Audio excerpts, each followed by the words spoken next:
Kalau saya tanya misalnya, Anies Baswedan disukai oleh rakyat Solo. Oke. Melalui apa Anies Baswedan akan maju sebagai calon presiden? Partai mana yang sekarang disebut PDIP? Oke, boleh aja. Tetapi pertanyaan berikutnya, PDIP pro 0% apa 20%? Harusnya. Jadi kita tunggu Anies mengatakan saya bersedia dicalonkan dari PDIP bila PDIP pro kedaulatan rakyat. Artinya pro 0%. Logikanya begitu. Jadi jangan kita dimanipulasi pikirannya. Seolah-olah Anies kan disetujui rakyat. Iya memang. Karena itu mari kita calonkan Anies. Siapa yang akan calonkan? Nasdem. Nasdem pro enggak 0%? Enggak juga. Jadi Anies Baswedan juga akan ditipu oleh oligarki.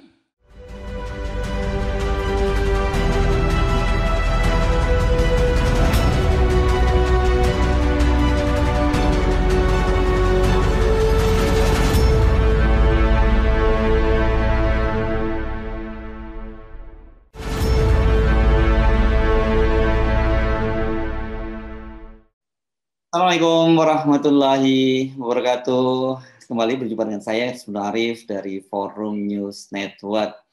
Dalam beberapa hari terakhir ini kita dikagetkan dengan munculnya wacana memasangkan Gubernur DKI Jakarta Anies Baswedan dengan Ketua DPR Puan Maharani yang menjadi Pak Comblang karena laki-laki, yakni mantan Wakil Presiden Yusuf Kala.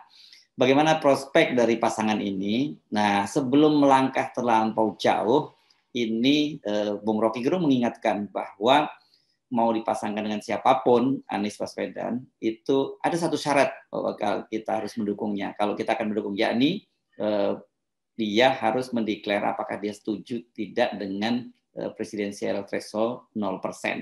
Begitu juga dengan PDIP atau Nasdem kalau misalnya mau memasangkan Anies dengan Ganjar.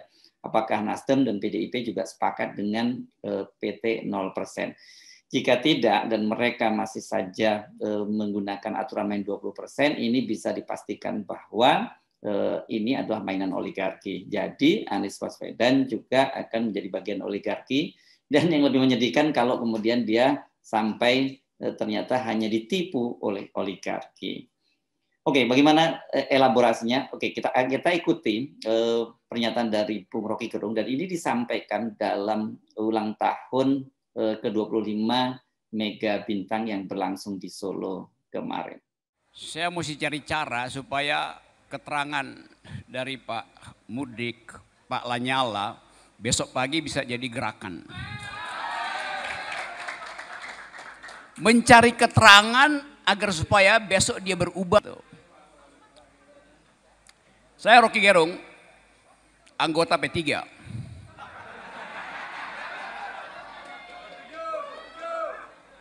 Partai People Power.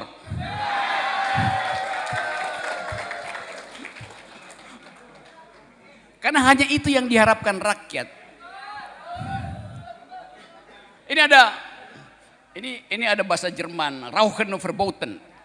Itu pasti Pak Mudrik yang taruh di situ tuh. Artinya dilarang merokok. Kalau di istana dalam bahasa Jerman, Denken Verboten. Artinya dilarang mikir. Dan justru karena kehilangan pikiran, kita ada dalam kekacauan hari-hari ini. Kita ingin agar supaya kedaulatan dipulihkan. Sebetulnya kita tidak pernah memberi kedaulatan pada presiden, pada anggota MPR, pada anggota DPR.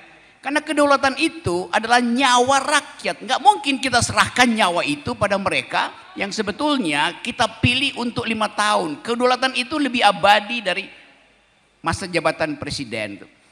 Betul-betul melekat pada hak untuk mempersoalkan kekuasaan. Kedaulatan selalu versus kekuasaan.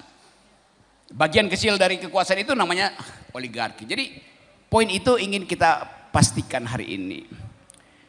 Nah, di depan kita disodorkan nama-nama calon presiden. Nama-nama itu dihasilkan oleh siapa? Oleh kedaulatan rakyat? Tidak. oleh lembaga survei, betul oleh lembaga survei yang dibiayai oligarki. Kan itu intinya kan.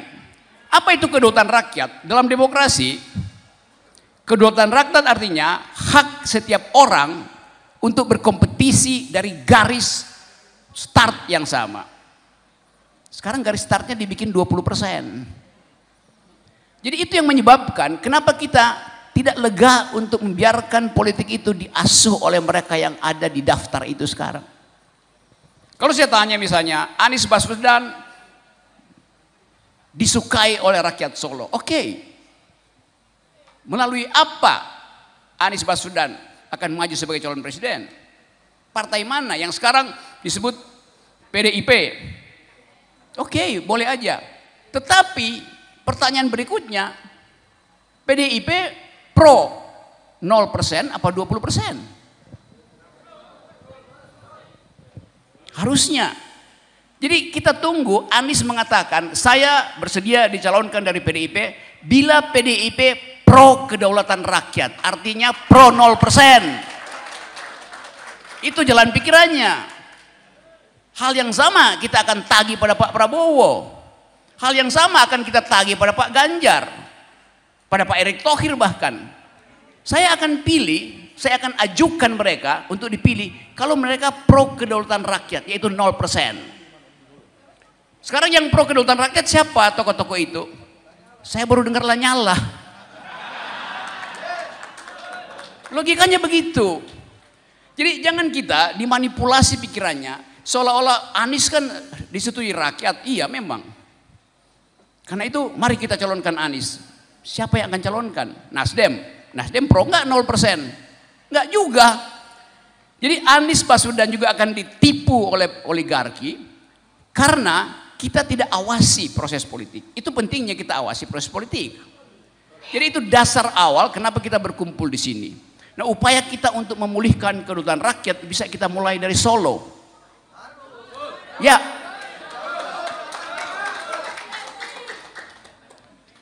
Kita pernah memulai politik dari Solo dan kita bisa akhiri juga dari Solo tuh. Kita pernah mengirim seseorang dari Solo dan kita bisa paksa dia panggil pulang dari Solo. Kan itu jalan pikiran akal sehatnya begitu. Indonesia bubar bukan karena perbuatan para pengkhianatnya, tetapi karena mereka yang diam saja menyaksikannya. Apakah itu kata Panglima Besar Jenderal Sudirman? Bukan, saya nggak pernah baca Jenderal Sudirman bilang itu. Pasti dari Panglima Besar Robin Hood, Woodrick. Tapi orang akan kritik, kok palsuin? Kita tafsirkan bahwa bahkan Jenderal Sudirman akan setuju perkataan itu.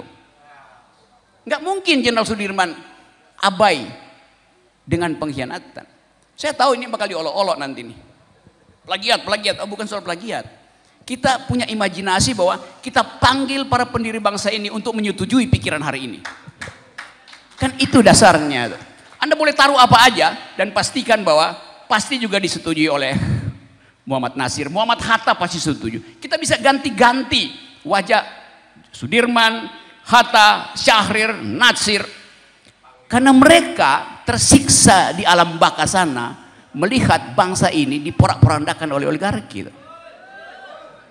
Padamu pahlawan kami mengadu. Tapi aduan itu bisa ditolak oleh Mahkamah Konstitusi. Kan kurang ajar namanya. Jadi apa yang mesti kita lakukan sekarang? Kita akan pastikan bahwa kalau 20% sebagai peralatan pertama untuk membersihkan politik adalah 0% kan.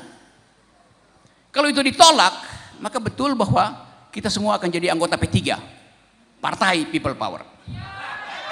Itu dasar berpikirnya. Jadi teman-teman, kita pastikan bahwa kehendak untuk melakukan perubahan harus dimulai dengan mendongkel batasan yang dibuat oleh elit, yaitu 20%. Baru kita uji pemimpin-pemimpin yang mampu untuk membaca kedaulatan rakyat. Itu syarat konstitusional pertama adalah 0%-kan dulu, nihilkan dulu. Syarat kedua, kita uji calon-calon presiden ini. Ujiannya apa? Elektabilitas? Bukan. Elektabilitas itu mainannya oligarki. Kita uji pertama dengan prinsip etikabilitas. Etikability. Dia harus jujur, tidak pernah bohong. Kan itu etika kan? Yang diajarkan oleh Islam adalah etika itu. Tadi saya terangkan kondisi politik terakhir dari bangsa ini. Ada kondisi ekonomi, ada kondisi global politics. Nanti Pak Syahganda uraikan itu. Jadi kita bergembira hari ini karena kita paham asal usul dari kekacauan kita adalah desain pemilu yang memang dihalangi untuk diwakili oleh kedutaan rakyat. Jadi itu yang ingin kita singkirkan hambatan pertama.